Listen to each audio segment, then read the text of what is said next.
আজকের রান্নাটা গ্রামীণ গ্রামীণ ভাব দেখাতে যাচ্ছে না, মনে হইতেছে আমি গ্রামে রান্না করতেছে। যেহেতু এই যে রান্না করতেছে বারান্দার ভিতরে সাপা, সেগুলো ভাতের পাতিল ঠিকা দিয়ে রাখছে, শিলপাটা দেখা যাইতেছে, সামনে দরজার সামনে জোতা। হ্যালো গাইস, কী অবস্থা? আশা করি সবাই ভালো আছেন, আমিও ভালো আছি। আজকে আমি মিরকা মাছ দিয়ে ফুলকপি দিয়ে আলু দিয়ে ঝোল করব।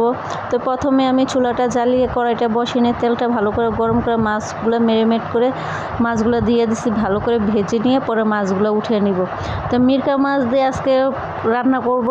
তরকারিটাও খুবই ভালো লাগছে। দেখেন আজকে কী অবস্থা, দরজার সামনে জুতার মতো সব দেখা যাইতেছে। মানে আমাদের বাসাটা এরকম সুন্দর, মানে গ্রামের বাড়ি সেরকম, মানে আশেপাশে গাছ গাছলো, ঘরের সামনে গাছের অভাব নেই, চারপাশ দিয়ে বাউন্ডারি দিয়ে রাখছে যাতে মাড়িগুলো সরে না যায়।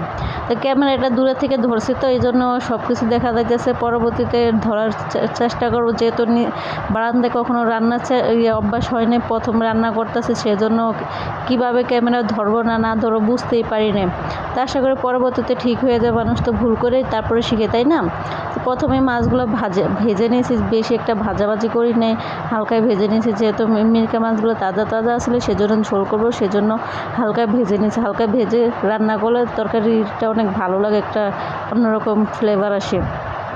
পেঁয়াজগুলো আমি ভালো করে ব্রাউন কালার করে ভেজে নিয়েছি, নিয়ে এখন আলুগুলো ফুলকপি ভালো করে একটু ভেজে নিয়েছি। ভেজে নিয়ে এখন পরিমাণ মতো আদা রসুন বাটা দিয়ে দিলাম, পরিমাণ মতো হলুদ দিয়ে দিলাম। হলুদ এত বেশি হয়েছে পরে জানেন না, মানে কি বলবো, আমার রান্না করার একটা এক্সপিরিয়েন্স চলে গেছে যে আমি আগে কিভাবে রান্না করছি এখন কিভাবে রান্না করছি। শুধু ওই মানুষটার জন্য আজকে আমার এরকম কষ্ট হইতেছে।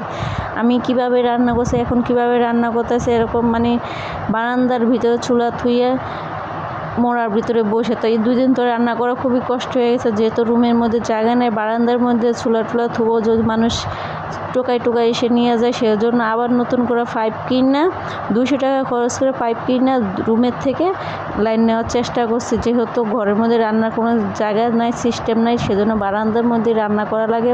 তো এখন আমি ভালো করে একটু হালকা পানি দিয়ে তরকারিগুলো কষিয়ে নেব।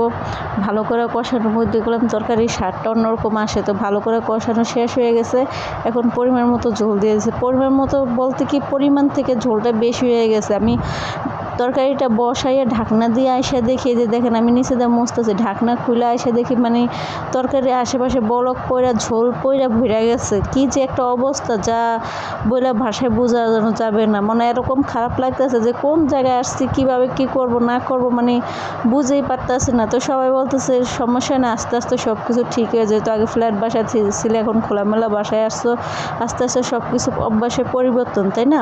তো তোমার অবস্থাটা সেটাই হবে।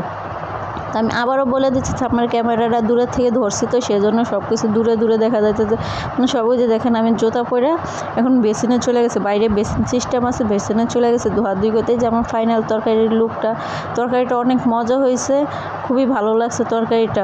তো আজকের ভিডিওটা এই পর্যন্ত, পরবর্তী নতুন ভিডিও নিয়ে চলে আসবো। আজকে এই পর্যন্ত, আল্লাহ হাফেজ, সবাই ভালো থাকবেন।